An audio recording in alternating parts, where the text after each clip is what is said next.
मैं आज आपको वीडियोस दिखाने लगा हूं और मैं उससे पहले आपको बताऊं कि कोशिश इनकी क्या है। जो कुछ मैं कहता हूं, इनका प्रोपेगेंडा सेल बैठा हुआ है। वो हर चीज को मोड़ के कोशिश करता है कि या किसी तरह अदालत मेरे खिलाफ हो या किसी तरह फौज मेरे खिलाफ हो।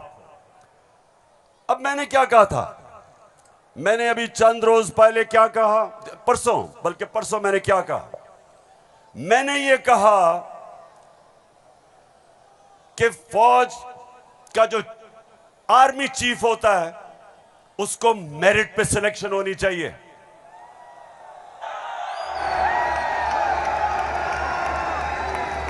अब मुझे ये बताओ कि कोई भी किसी का खैर ख्वाह होता है, वो हमेशा चाहेगा अगर इदारा मजबूत करना है मेरिट पे सिलेक्शन हो।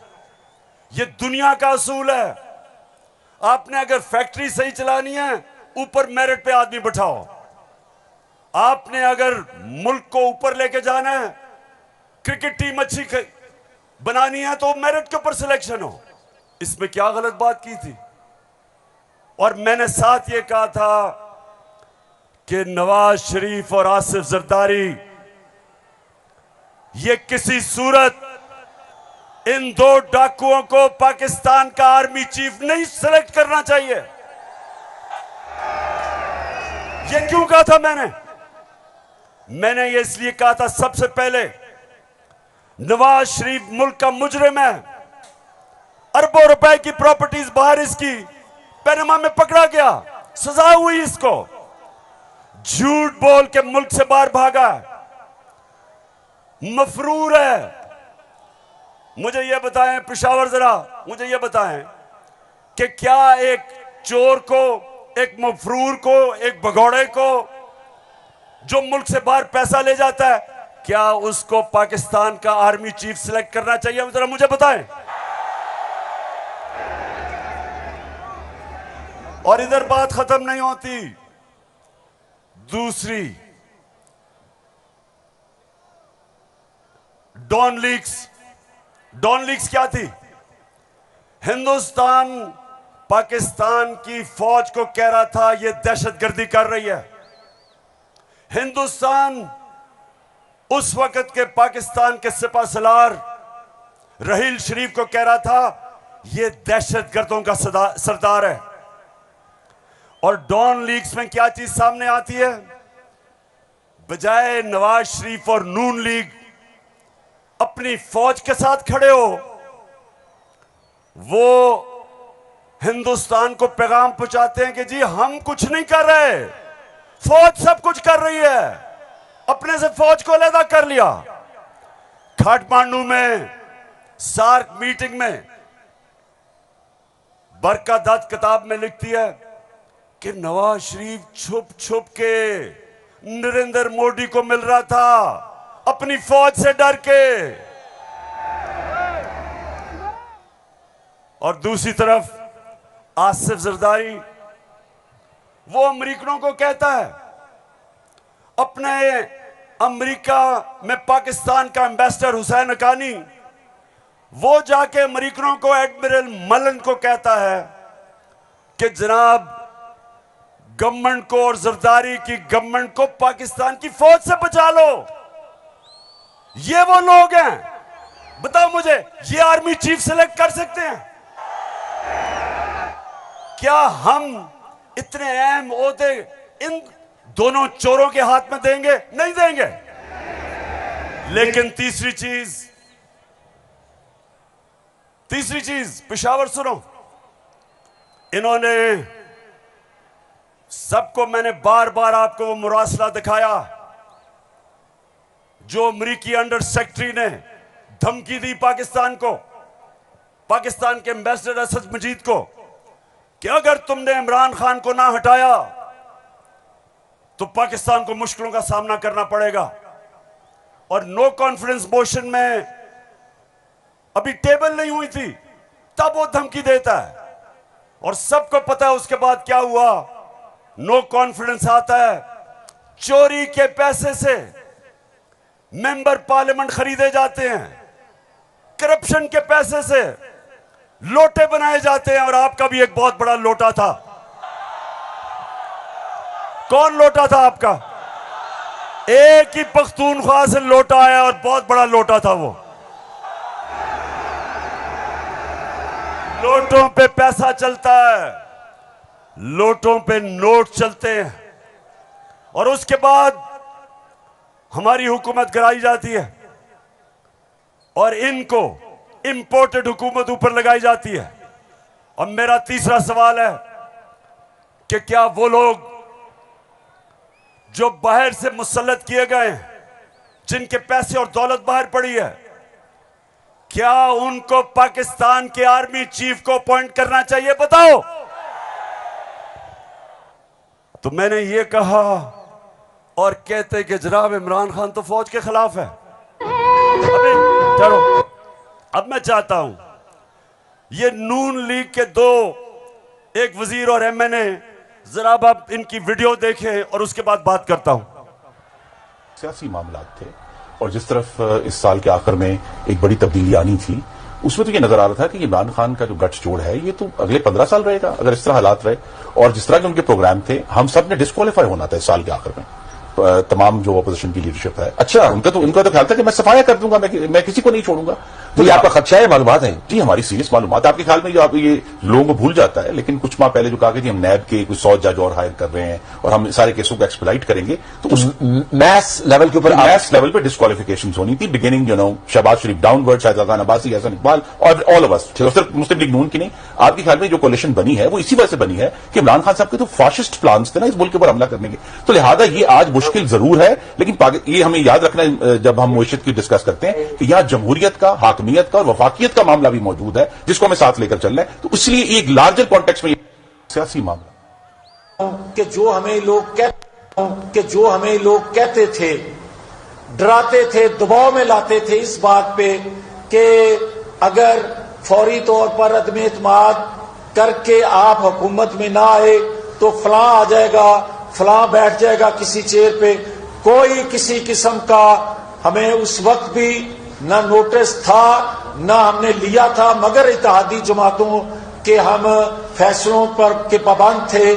मैं आज भी ये बात कहने लगा हूं कि अगर कि जो हमें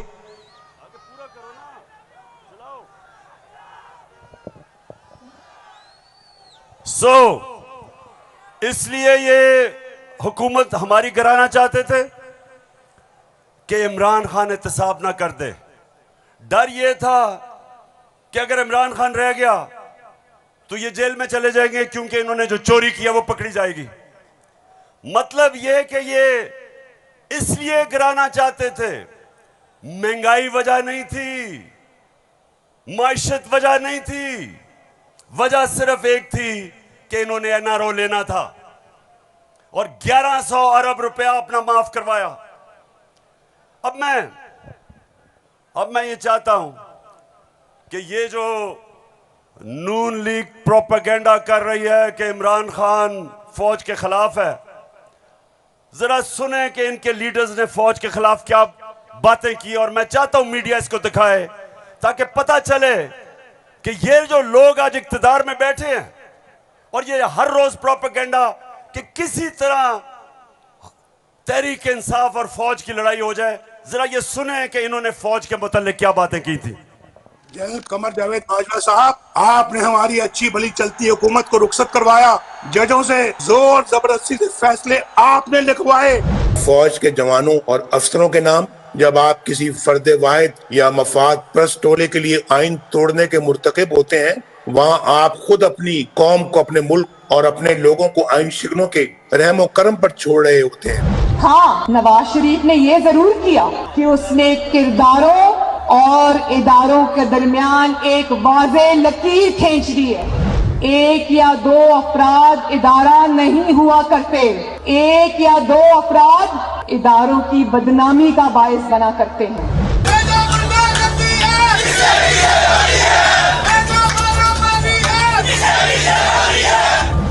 जो शख्स इस किस्म की कार्रवाइयों में मुलव्वस रहा हो उसका एहतसाब होना चाहिए।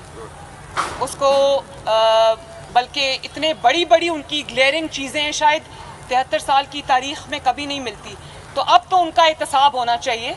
ये इस किस्म के शख्स को कोई और ओहदा दे देना, और वो भी इतना इम्पोर्टेंट ओहदा देना, ये मैं समझती हूँ कि ये कौम के मुंह पे तमाचा है, आइन और कानून की हुकूमत के मुंह पे तमाचा है। तुम हमें सियासत बतलाते हो, अपने हुदूद में रहो, इसराइल की नौकरी न किया करो, इसराइल के वजीफों पे पलने वाले जर्नलों अपने हुदूद में रहो।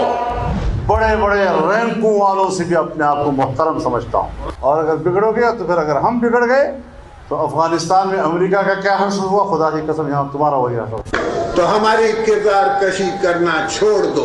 अगर हमने आपकी शुरू की तो पता नहीं पाकिस्तान बनने से आज तक कितने जनरलों की शुरू हो जाएगी।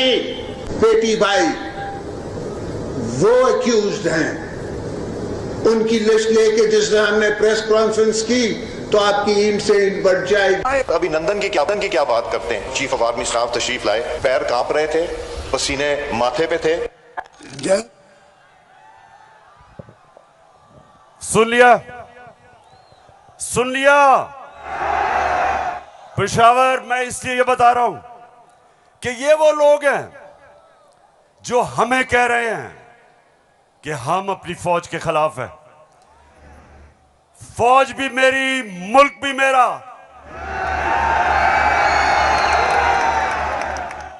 जितने इदारे मजबूत होंगे मुल्क मजबूत होगा, अदलिया मजबूत होगी मुल्क मजबूत होगा, फौज मजबूत होगी, हम आजाद हो सकेंगे। हम अपनी आजादी, हम किसी के सामने झुकेंगे नहीं। कोई मुल्क हमें फतह नहीं करेगा। जिस तरह सारी मुसलमान दुनिया में आज अजाब आया हुआ है, सोमालिया से लेके, लिबिया से लेके, सीरिया से लेके, सारी मुसलमान, अफगानिस्तान में क्या हुआ, यमन में, सारी मुसलमान दुनिया में किस तरह का अजाब आया, और हम वो पाकिस्तान है जो एक मजबूत फौज की वजह से बचे हुए हैं। तो नून लीग वाले ये समझ जाओ कि हम वो लोग हैं जो इस मुल्क के इदारे मजबूत करेंगे। और कभी अगर कोई तनकीद करते भी हैं अपनी फौज के लिए, उसकी बेहतरी के लिए करते हैं, तामीरी तनकीद करते हैं। अब वो चलाओ,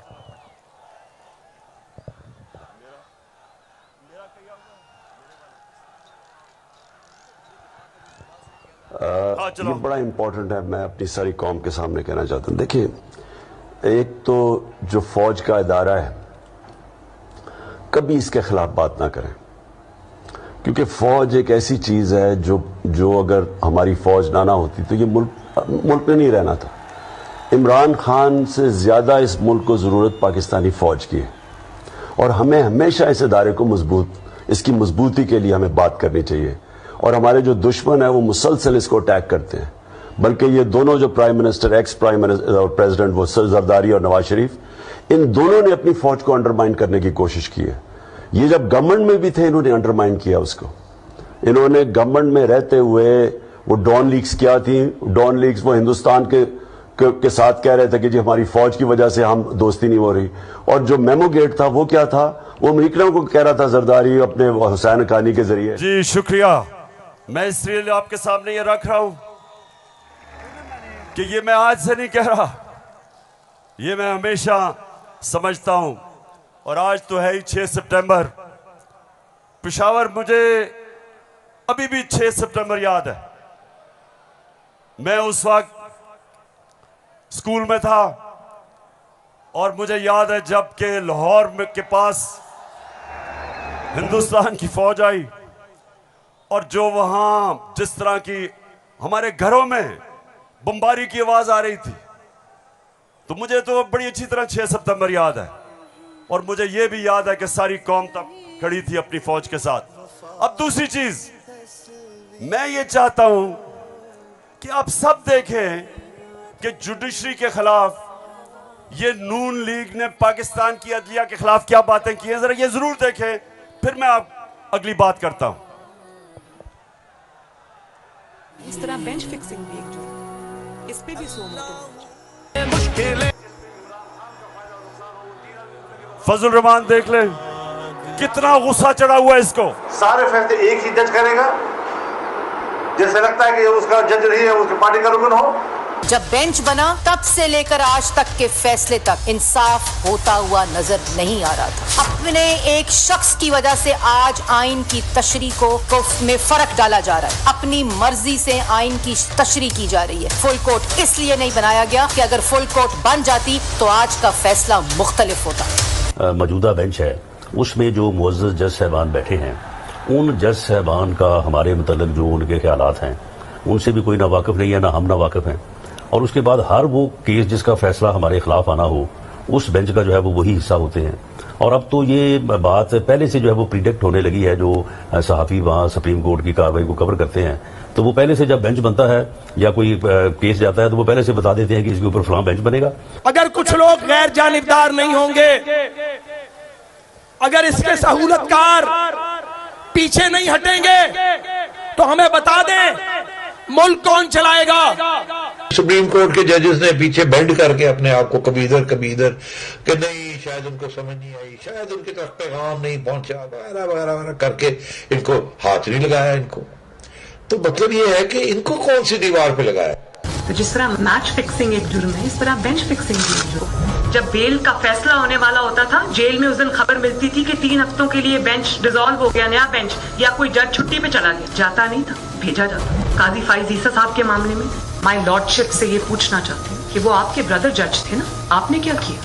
तो फिर हमारी बात नोट कर लो, हम हर उस अदालत का और उस जज का घेराव करेंगे जो तुम्हारे इस गंदे और घटिया एजेंडे को परवान चढ़ाने के लिए अपोजिशन के खिलाफ जो है इक़दाम करेगा। चीफ सेक्रेटरी साहब, आपको इस बात का जवाब देना पड़ेगा। आपने इधर ही रहना है, आपके बच्चों ने भी इधर ही रहना है। कमिश्नर लाहौर साहब, आपने भी इधर रहना है, आपने सर्विस भी करनी है। इसलिए आपको ये चाहिए था कि आप इस गैर कानूनी अमल के आगे दीवार बनते और इसे बजा लाने से इनकार करते।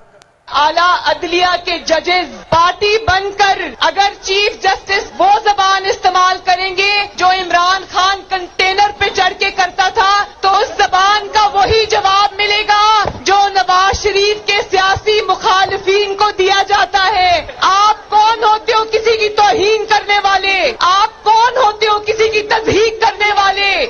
ऐसे नाइंसाफी पर मबनी फैसले करोगे, बुग्स पर मबनी फैसले करोगे, इंतकाम वाले फैसले करोगे तो कौन इज्जत करेगा आपकी? फिर तौहीन अदालत लगा देते हो। 5 मेंबर बेंच ने सियासी पार्टी बना दिया पूरी अदलिया को और उसको मुस्लिम लीग नून के सामने ला के खड़ा कर दिया। क्या बताओ, मुल्क की सबसे बड़ी अदालत की इससे भी बड़ी तौहीन हो सकती है कोई? हम आपकी इज्जत करना चाहते हैं, आप भी तो अपनी इज्जत करवाओ। तो जस्टिस अजमत सईद साहब जो है, उनको कौन नहीं जानता। पर्सनली जाती तौर पे असरअंदाज होकर उन्होंने JIT बनवाई। बदनाम जमाना JIT को आज तक व्हाट्सएप। मैं सिर्फ आपको ये थोड़ा सा सैंपल दिखा रहा हूं कि किस तरह का ये अपने पाकिस्तान की अदलिया के खिलाफ क्या जबान इस्तेमाल की गई है। और मैं अपना आपको बता दूं, आज से 26 साल पहले जब मैंने सियासत शुरू की तो उसको इंसाफ की तहरीक का, आजाद अदलिया के लिए सबसे पहले हम खड़े हुए। जेल में वाहिद सियासी लीडर था जो आजाद अदलिया के लिए जेल में गया।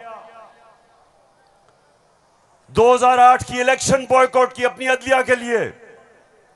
उसके बाद जब हम इक्तदार में आए तो इस्लामाबाद में 50 साल के बाद पहली दफा जुडिशल कॉम्प्लेक्स बनाया अपने जजेस के लिए।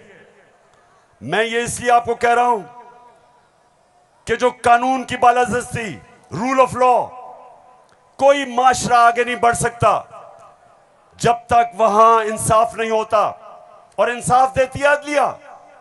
इसलिए हमने हमेशा अपनी अदलिया की इज्जत की है। ये जो नून लीग के लोग हैं जो आज जिस तरह की जबान इस्तेमाल कर रहे हैं, सोशल मीडिया पे अटैक कर रहे हैं इस्लामाबाद के चीफ जस्टिस को, ये कभी, मैं आपको यह बता रहा हूं कि मैंने कभी अपनी पार्टी को इजाजत नहीं दी कि अदलिया को अटैक करे, क्योंकि आखिर में इंसाफ होगा तो मुल्क में खुशहाली आएगी। और इंसाफ अदलिया देती है। मुझे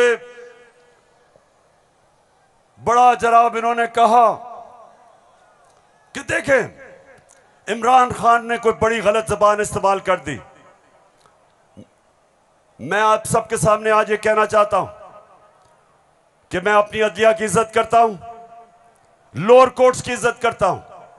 वो लोअर कोर्ट्स जो आम इंसानों की खिदमत करते हैं और मुश्किल हालात में अगर एक मैजिस्ट्रेट जेबा के खिलाफ ऐसे लगा कि मैंने कोई सख्त जबान इस्तेमाल की, उसकी वजह थी मैं शहबाज गिल को देख रहा था, उसके ऊपर तशद्दुद हुआ, उसको जिसको कहते हैं कस्टोडियल टॉर्चर, उसको हवालात में बंद करके तशद्दुद किया गया, नंगा किया गया। और उसकी जब हमने देखा उसके हालात और उसके ऊपर प्रेशर डाला गया कि मेरे खिलाफ स्टेटमेंट दे, मेरे उसके ऊपर अगर ज्यादा ऐसे लगा सख्त स्टेटमेंट है, ये मेरा मकसद नहीं था। कभी मैं ये नहीं समझ सकता कि मैं किसी जज को धमकी दूं, लेकिन मैं आज सबको ये कहना चाहता हूं कि इस मुल्क में जब तक इदारे मजबूत और ताकतवर नहीं होंगे, मुल्क ऊपर नहीं आएगा। आज अगर मगरिब के अंदर खुशहाली है तो वहां इंसाफ है। जितना ज्यादा इंसाफ और कानून की बालादस्ती, उतना खुशहाल माशरा। तो मेरी तो पहले दिन से यह स्ट्रगल है। तो पेशावर सबको मैं आज पैगाम देना चाहता हूं कि ये जो कोशिश की जा रही है तहरीक इंसाफ को इदारों से लड़ाने की, ये कौम सब समझ गई है। कौम में सियासी शऊर आ गया है। लोग एक एक चीज, कभी भी पाकिस्तान के अंदर अवाम और बच्चे और नौजवान और मेरी ख्वातीन बहनें, कभी इस तरह का शऊर और बेदारी नहीं थी जो अल्लाह के फजल से आज पाकिस्तान में है। तो ये जो चोरों का टोला, ये जो बार बार कोशिश कर रहा है कि तहरीक इंसाफ को दीवार से लगाया जाए, सब सुन लो कि जितना तुम मुझे दीवार से लगाओगे उतना मैं और तुम्हारे से मुकाबला करूंगा, लड़ूंगा तुम्हारे से।